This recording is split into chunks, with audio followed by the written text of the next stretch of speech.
네, 뿌리 해줘야 될 것 같던데 지난 시간에 보니까 상태 안 좋던데. 이번에 숙제하면서 그래도 좀 마스터했나? 거의 그럼 틀릴 수가 없네. 이거 틀린다 쟤. 자, 관세 정말 쉽습니다. 자, 관세 질문 갈 텐데요. 관세 여러분 요즘 가장 핫한 이슈가 바로 관세가 되겠죠. 뭐 26%를 뭐 트럼프가 때린다 뭐 이런 얘기가 있는데 뭐 어쨌든 자, 그 관세가 그러면 왜 붙는지 그리고 어떤 특징이 있는지에 대해서 한번 얘기를 해보도록 합시다. 관세는 국가의 과세원에 의해 수입품에 강제적으로 부과되는 세금이다. 자, 그럼 관세의 특징 넘버링 하면서 가도록 할게요. 자, 관세의 첫 번째 특징이 뭐야? 강제성입니다. 이거 찍는 거죠. 찍는 거죠. 그래서 이거 듣고 나중에 집 가서 들으실 분들 그러셔도 됩니다. 자, 관세는 첫 번째 강제성.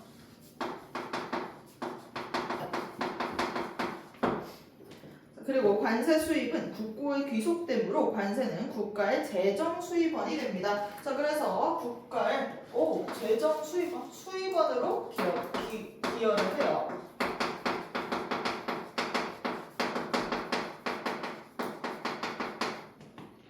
자, 그리고 또한 관세는 수입품의 가격을 조정하는 수단으로서 수입 거래에 영향을 미치죠. 자, 그래서 우리가 관세가 이번에 이제 높이 때렸더니 어떤 애들도 있어? 뭐 중국 같은 경우엔 미국과의 거래 뭐 할 때 굉장히 좀 소극적으로 대하겠다 뭐 이런 식으로 발표를 하기도 했죠. 그런 식으로 뭐에 영향을 미쳐? 당연히 수출입에 관세는 영향을 지대하게 미치게 될 겁니다. 그래서 수입에 영향을 미쳐요.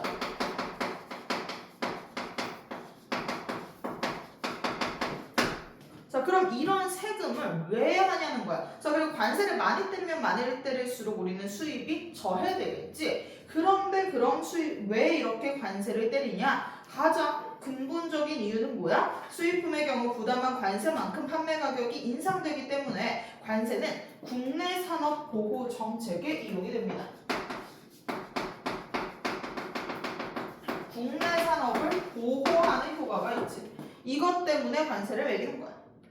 자, 그리고 관세는 조세의 일종, 어쨌든 세금의 일종이기 때문에 조세의 종류, 납세자, 세율 등 조세에 관한 중요 사항을 법률로 정하도록 하는 조세 법률주의의 적용을 받습니다. 자, 여기서부터가 본격적인 내용 시작이라고 생각하면 돼요. 여기는 그냥 약간 베이스, 물밑 작업이고요. 오늘 할 얘기 중에 오늘 한 얘기의 시작이 바로 이겁니다. 조세 법률주의.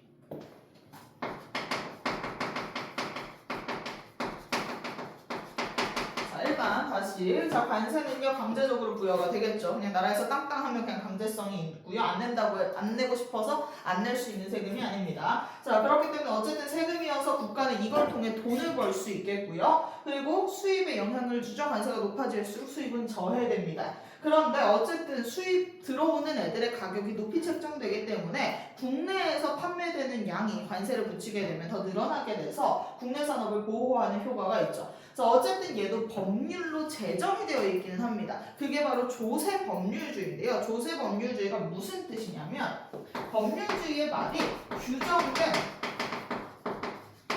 법률을 무조건적으로 따라야 한다가 법률주의야. 그러니까 요번에도 보면 너희도 뭐 이렇게 그거 있잖아. 뭐 이렇게 맞아. 우리 알지? 우리 좀 더 이제 친밀한 사이가 된 거. 우리 좀 더 친밀해졌어. 왜요? 대통령. 너희 선배도 탄핵, 내 선배도 탄핵. 그래서 우리 둘 다 탄핵. 그래서 우리 탄핵지야. 자, 어쨌든 뭐 나도 놀랐겠지만 그때 고3이었거든. 아, 그래요? 그때요? 네?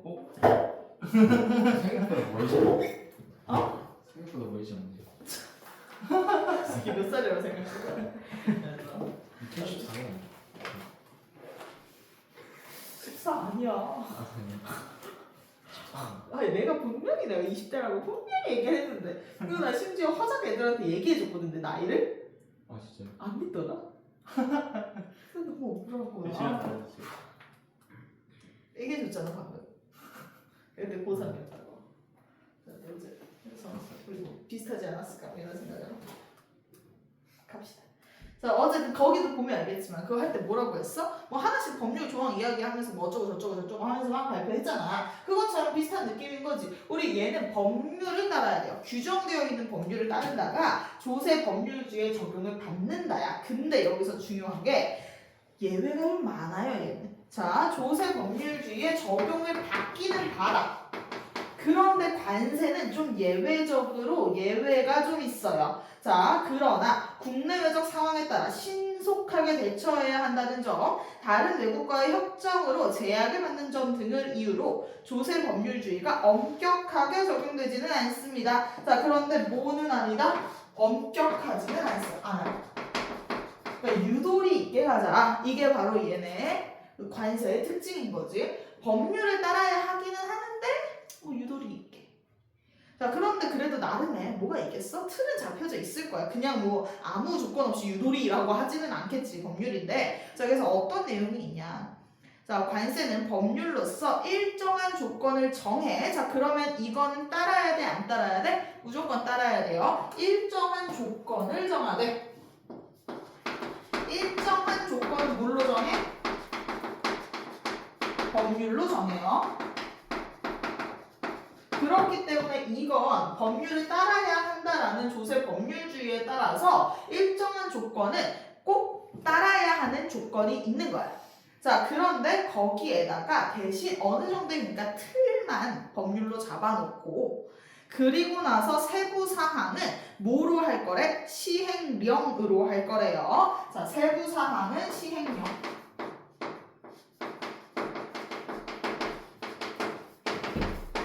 시행령은 딱 봐도 법률이랑 네임이 다르잖아. 그걸 보면 알 수 있다시피 얘는 뭐가 가능해? 조금 어기거나 변동이 가능한 친구라는 걸 좀 알 수 있겠죠? 자, 그래서 우리 시행령으로 관세율을 변경하도록 할 수 있다. 시행령은 좀 신속하게 뭔가 대처할 수 있는 그런 법 같은 거예요. 그래서 법률이 아니고 시행령이기 때문에 요건 좀 변동성이 가능하다. 변동이 가능하다. 요게 바로 우리 관세의 특징입니다. 자, 요게 이제 첫 번째 포인트가 될 거고요. 자, 이제부터는 뭘 갈 거냐? 이제 관세의 종류를 할 건데 산수가 좀 필요합니다. 근데 쉬워요. 뭐 그냥 수학 단순하게 뭐 계산만 좀 할 수 있으면 다 할 수 있는 범위예요. 자, 관세는 수입품의 가격 또는 수량을 과세 표준으로 하여 부과된다. 자, 가격을 과세 표준으로 하는 것을 종가세, 수량을 과세 표준으로 하는 걸 종량세라고 한다. 근데 나도 종가세만 들어보고 종량세는 이번에 처음 들어본 것 같아요. 자, 관세의 종류 가봅시다. 첫 번째 종류가 뭐야? 종가세. 종가세가 대체로 일반적입니다. 너 이 관세 같은 거 뭐대로 붙어? 약간 퍼센트로 붙지. 그래서 뭐 얼마면 가격에 따라서 퍼센트로 붙잖아. 근데 종량세가 있대. 양에 따라서 퍼센트로 붙는 경우도 있다고 하더라고. 그게 바로 종량세겠지. 자, 가격을 기준으로 하는 종가세. 그 다음 수량을 과세 표준으로 하는 종량세가 있습니다. 얘가 조금 특이한 케이스가 되겠죠? 자, 그럼 하나씩 또 보자. 종가세는 가장 일반적인 관세율의 형태로 과세 표준이 되는 가격, 즉 과세 가격에 백분율로 표시된 관세율을 곱하여 관세액을 산출한다. 뭐 어려운 건 아닙니다. 자, 예를 들어 100만 원짜리 수입품의 가격이 있겠지? 그게 100만 원이야? 근데 뭐 그렇진 않겠지만 세율이 10%야. 뭐 백분율 적용하면 뭐겠어? 10%의 백분율 적용하면 몇 곱할 거야? 0.1 곱하겠지. 그러면 얼마야? 10만 원.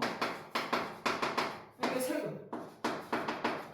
계산할 수 있잖아. 뭐 이거 쉽잖아. 그래서 당연한 말을 그냥 이제 표현을 해놓은 것 뿐입니다. 수입품에다가 세율을 곱해가지고 책정이 되겠죠.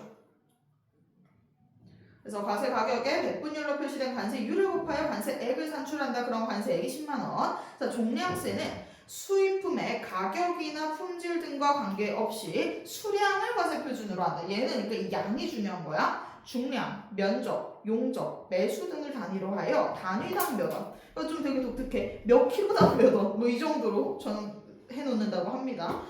자, 그랬을 때 한편 종가세와 종량세 중, 자, 그래서 얘는 뭐야? 단위다.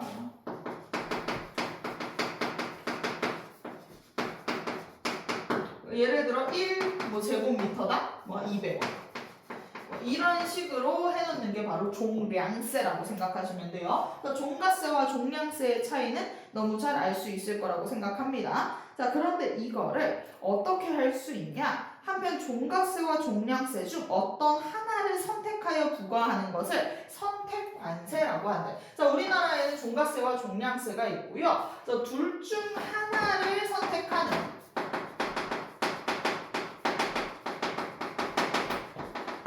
그걸 선택과세라고 부릅니다. 근데 좀 세게 둘 다 적용해버리는 경우도 있대. 그걸 뭐라고 해? 복합과세라고 부른대요. 자, 종량세와 종가세를 둘 다 때려버릴 수 있대. 이걸 복합과세라고 불러.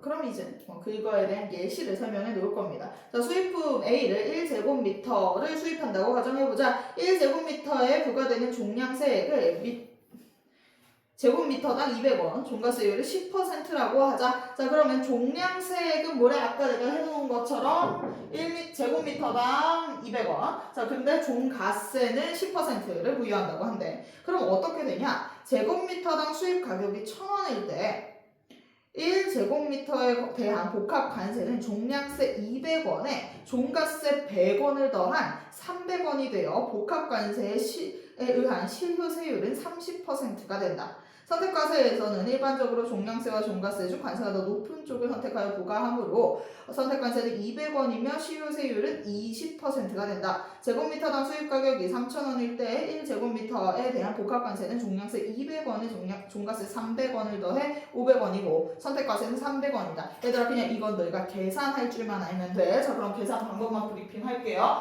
자, 둘 다인 케이스, 복합관세인 케이스는 뭐랑 뭐를 더해서 선택 가격을 내는 거야? 세율을? 종가세에 종량세를 더하는 거야. 자, 근데 선택과세는 뭐래? 둘 중에 뭐를 선택한다? 비싼 거.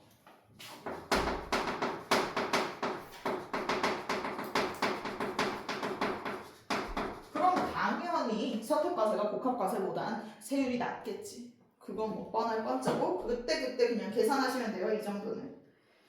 자, 이제 근데 좀 복잡한 애들이 있대요. 그게 뭐냐? 슬라이드 관세, 그 다음 할당 관세가 있는데 둘 다 그렇게 뭐 어렵지는 않습니다. 얘네들은 약간 이름처럼 변동성이 있는 관세야. 얘네들은 그래도 세율이 정해져 있으면 이 세율을 그대로 받는다면 얘네는 약간 기준치를 넘을 때마다 세율이 변하는 애들을 슬라이드 관세, 할당 관세 이런 식으로 부릅니다. 한편 복잡한 형태의 세율이 적용되는 관세가 있는데 슬라이드 관세, 할당 관세 등이 대표적이다. 슬라이드 관세는 국산품과 수입품 간의 가격 차이에 따라 관세액이 슬라이딩 하듯이 조정되는 탄력적인 관세를 말한다. 자, 생각을 해보자. 관세는 국가의 상품, 자국 상품을 보호하는 게 목적이야. 자, 그러면 어떻게 할까?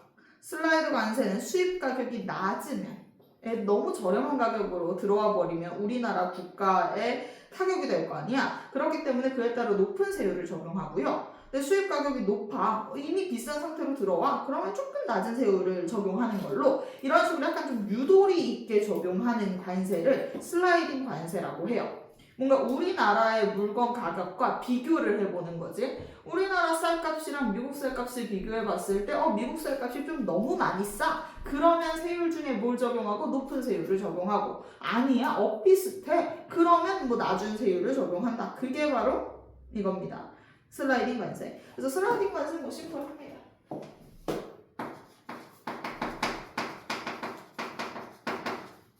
슬라이드구나. 슬라이드 관세. 슬라이드 관세는 국내 상품을 보호한다는 게 당연히 목적일 겁니다. 그래서 만약에 우리나라 상품이랑 비교했을 때가 기준이기는 해요. 국산품과 수입품의 가격 차이에 따라서 구분이 되는 건데 수입 가격이 어떻게 되면 너무 낮으면 관세율 어떻게 한다고? 그냥 상식적으로 이해해보면 돼. 수입품 가격이 너무 낮으면 관세 많이 때려야지. 그래야 우리 자국 상품 보호할 수 있겠지? 이게 끝입니다. 자, 그럼 그 다음 할당 관세 보자. 할당 관세는 특정 상품을 수입할 때 일정 수량까지는 낮은 관세율. 그러니까 얘는 맥시모가 있는 거야. 정해져 있는 게 있어서 일정 수량까지는 낮은 관세율을, 그 다음 초과 수량에 대해서는 높은 관세율을 적용하는 관세를 말한다. 이때 낮은 세율을 1차 관세율, 높은 세율을 2차 관세율이라고 한다. 1차 관세율이 적용되는 일정 수량, 자, 즉 관세 할당 수량은 원칙적으로 그 상품의 국내 수요량에서 국내 공급량을 차감한 수량으로 한다. 자, 그러니까 우리가 1차까지는 좀 낮게 하고 2차부터는 높게 한다는데 그 기준점을 뭘로 정한다는 거야? 필요량으로 정한다는 거지. 얘들아, 우리가 국내 수요량이 있는데 그거보다 우리나라에서 공급을 조금 해. 그럼 나머지는 무조건 수입을 해와야 되잖아. 그치? 그렇기 때문에 꼭 필요한 그 양은 관세를 좀 조금 갖고, 근데 그거보다 초과하는 건 솔직히 필요가 없잖아. 그 다음부터는 경쟁이란 말이야, 우리나라 상품들과. 그러면 거기에다가 관세를 많이 때려버린다는 거야. 자, 그래서 할당 관세도 똑같죠. 목적성은 뭐야? 자국 상품 보호야.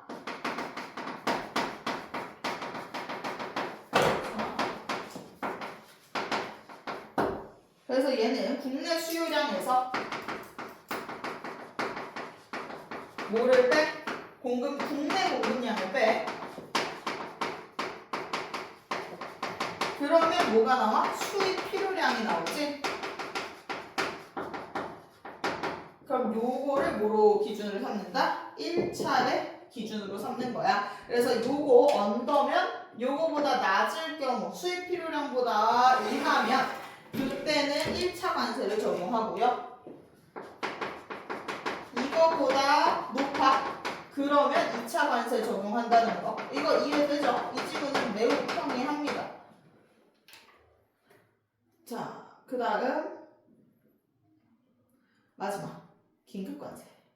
관세는 국내외적 상황과 밀접하게 관련되기 때문에 이거 우리만 하는 게 아니잖아. 다른 나라와의 나름 소통을 통한 교류란 말이야. 그렇기 때문에 밀접하게 관련되기 때문에 긴급한 상황이 발생하였을 때는 신속하게 뭔가 정갈 판단으로 관세율을 조정할 수 있다. 이를 긴급관세라고 하는데, 얘들아, 그럼 긴급관세는 뭐이기 때문에 가능한 거야? 시행령이기 때문에 가능한 범주겠지. 우리는 시행령을 적용하기 때문에 긴급관세라는 게 가능합니다.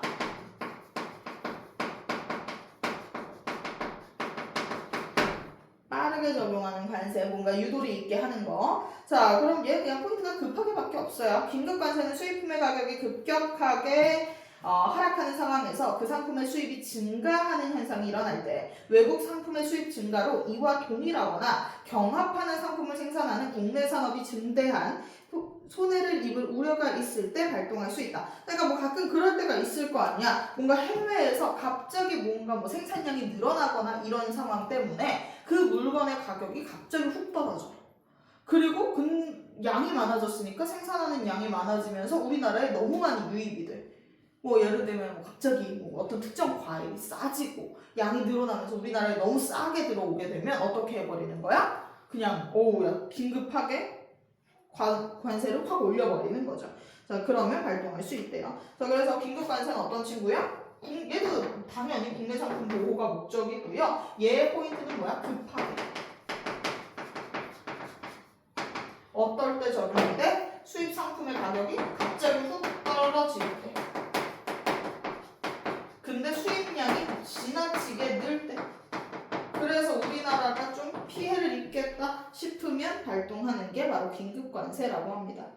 현대 국가는 모든 상품에 일률적인 관세를 부과하기보다 각각의 상품에 관세 결정 방식을 다르게 적용하고 세율을 조정함으로써 상품의 가격을 변화시키고 있다. 자, 그러니까 요거를 일률적으로 다 정하는 게 아니라 각각의 상품마다 다르게 정한다고 해요. 자, 외국에서는 수출 보조금이나 장려금이 지급되어 생산된 상품이 국내에 유입되어 국내 산업에 피해를 주는 경우 부당하게 염가 판매된 상품이 국내에 수입되어 국내 산업에 손해를 입히는 경우 등 관세와 관련하여 다양한 상황들이 벌어지고 있기 때문이다. 자, 그러니까 우리가 외국에서 갑자기 이렇게 가격이 떨어지는 경우는 어떤 일 때문이야?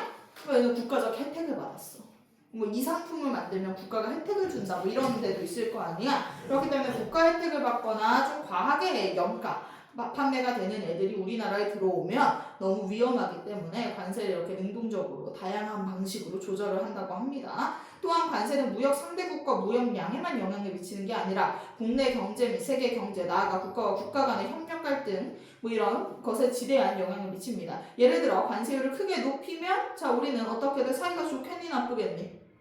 그 나라와 사이 안 좋아지잖아. 자 그래서 상대국과 무역량이 줄어드는 건 물론 우호적 관계가 저해될 수 있고요. 비관세 장벽이나 관세 동맹 등의 국가 간 분쟁이 일어나기도 해. 그래서 지금 뭐 물론 뭐 미국이랑 뭐 어떻게 뭐 사이가 안 좋아 봤자지만 뭐 근데 뭐 미국이랑 사이 안 좋을 거다 막 이런 얘기들 많잖아요. 그런 것처럼 국가 간 분쟁이 일어나기도 해요. 그만큼 관세는 국가 경제뿐 아니라 국제 관계에서 중요한 역할을 하기 때문에 뭐 대외적 정책 수단으로 관세를 널리 사용하고 있죠. 네, 이게 끝입니다. 거의 역대 쉬운 텍스트였다고 생각합니다. 문제 풀어볼게요.